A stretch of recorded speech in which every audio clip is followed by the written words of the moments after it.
यहाँ पर है, बहुत बहुत ध्यान देने वाला प्रसंग है। कभी जिंदगी में मौका मिल जाए गंगा जी के घाट जाने का, कभी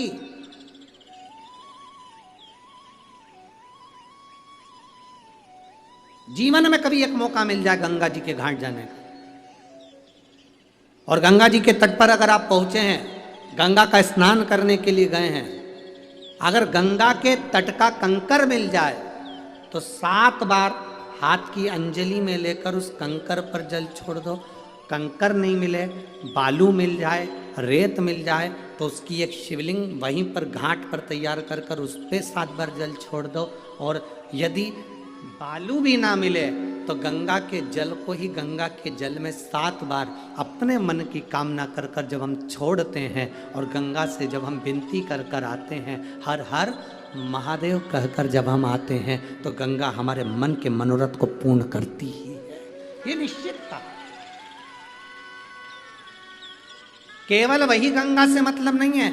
शिव महापुराण की कथा जहां होती है, स्वयं वेद व्यास जी वर्णन करते हैं 24,000 श्लोकों में, विद्येश्वर संहिता में स्वयं वेद व्यास जी महाराज कहते हैं कि शिव महापुराण की कथा जहाँ होती है शंकर वहाँ विराजमान होते हैं, और शंकर जहाँ विराजमान होते हैं वहाँ गंगा स्वयं विराजमान होती है। जब हम कथा के पंडाल में बैठकर भी हर हर महादेव कहकर दिल से बाबा को पुकार कर अपने मन की बात कहते हैं तो बाबा उसको स्वीकार करता है, शिव स्वीकार करता है। जो शंकर भगवान के मंदिर में जाकर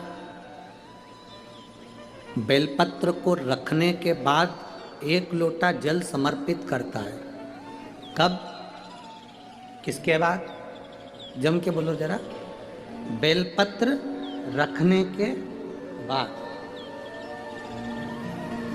बेलपत्र को रखने के बाद जो 1 लोटा जल समर्पित करता है और उस जल को जब वो पीता है तो उसके हृदय में कहीं पर भी ब्लॉकेज होते हैं या उसकी नाड़ियाँ चौक हो जाती हैं या नसें चौक हो जाती है तो वो पूरी नाड़ियाँ उसकी खुल जाती है उस जल का पान कर।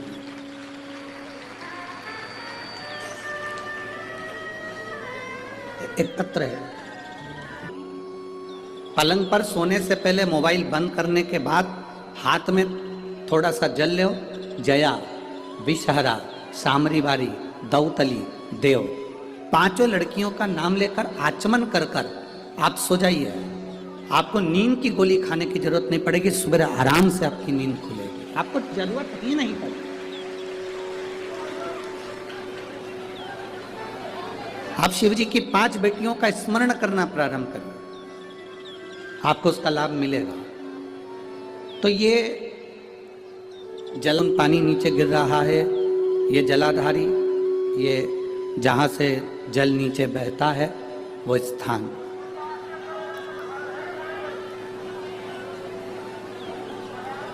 जिस काल में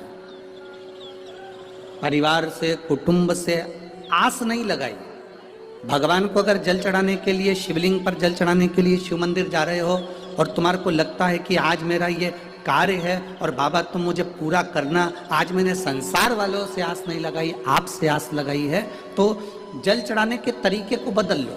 हाथ में जो जल है उस जल को यहाँ जो अशोक सुंदरी का स्थान है यहाँ से जल चढ़ाते चढ़ाते शिवलिंग पर पूरा जल समर्पित कर दो।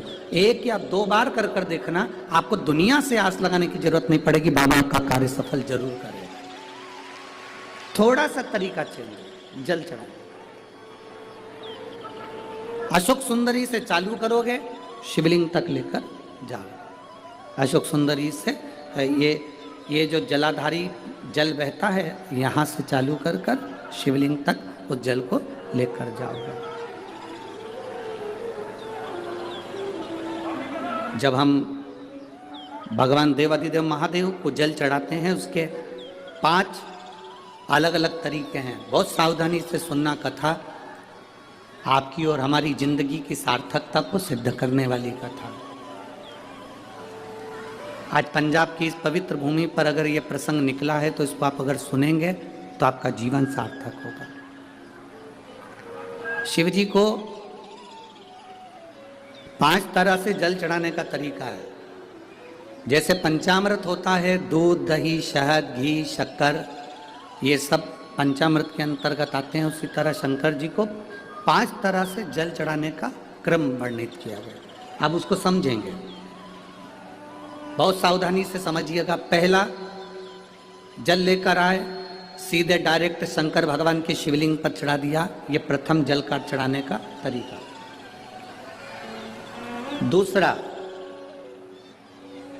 जहां से पानी बहकर जाता है, जहां से जल बहकर जा रहा है, उसके ठीक विपरीत जल उत्तर में जा रहा है, आप दक्षिण में खड़े होंगे और दक्षिण में खड़े होकर उत्तर की ओर मुख करेंगे और शिव जी को जल समर्पित करेंगे। ये रोग मुक्ति करने वाला है और हमारे रोग पर हमें विजय प्रदान करने वाला है। ये जल चढ़ाने का। एक सीधे मंदिर में गए, लोटा भरकर जल उठाया, शिव जी को चढ़ा दिया। दूसरा जल, जहाँ से पानी बहता है, शिव जी का चढ़ा हुआ जल जहाँ से बहकर जाता है, उसके ठीक विपरीत में शिव जी का जल इधर जा रहा है तो तुम यहाँ खड़े हो, तुम यहाँ बैठो, यहाँ मत बैठना, यहाँ मत बैठना, इधर बैठो। अगर रोग का निवारण है तो यहाँ बैठकर। तीसरा, अशोक सुंदरी से जल चढ़ाते चढ़ाते शिवलिंग तक लेकर जाना और शंकर भगवान के शिवलिंग पर पूर्ण जल समर्पित करना। ये तीसरा तरीका। ये कार्य की सिद्धता के लिए। हम जब किसी से आस ना लगाकर परमात्मा से विनती करते हैं तो वो विनती करने का तरीका।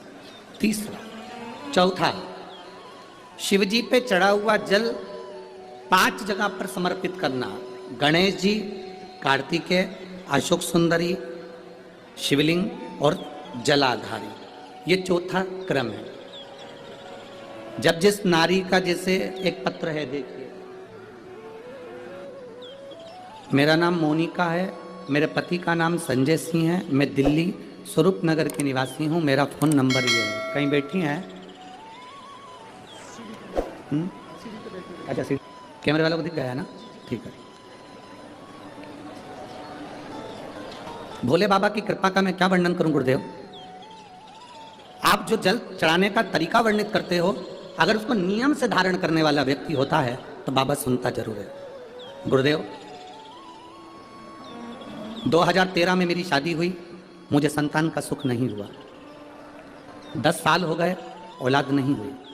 दिल्ली का एक हॉस्पिटल जिसको हम दिखा सकते थे, अच्छे से अच्छा डॉक्टर जिससे हम जांच करा सकते थे, उसके अनुसार हमारे को संतान का सुख नहीं था। आयुर्वेदिक डॉक्टर, अंग्रेजी दवाई, होम्योपैथिक सब कराई। बेलपत्री के वृक्ष के नीचे जल चढ़ाना, उसमें से जल बचाकर शिव जी को समर्पित करना, सफ़ेद आंकड़े की जड़ का प्रयोग करना, ये बताया था। और मेरे बाबा की कृपा से मेरा गर्भ ठहरा।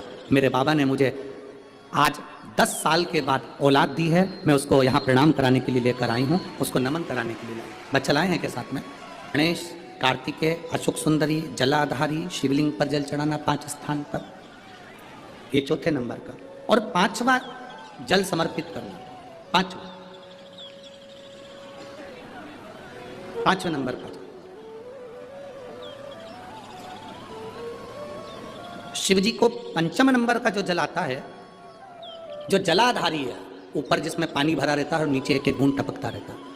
जलाधारी में जल समर्पित कर कर, उसी जल को बचाकर अशोक सुंदरी वाली जगह पर थोड़ा सा चढ़ाकर, उसी में से जल शिवलिंग पर जब हम समर्पित करते हैं तो हम जिस कार्य के लिए जा रहे हैं वो कार्य सफल होता ही है। ये 5वां नंबर का जल समर्पित। एक पत्र हो रहे, देखिए,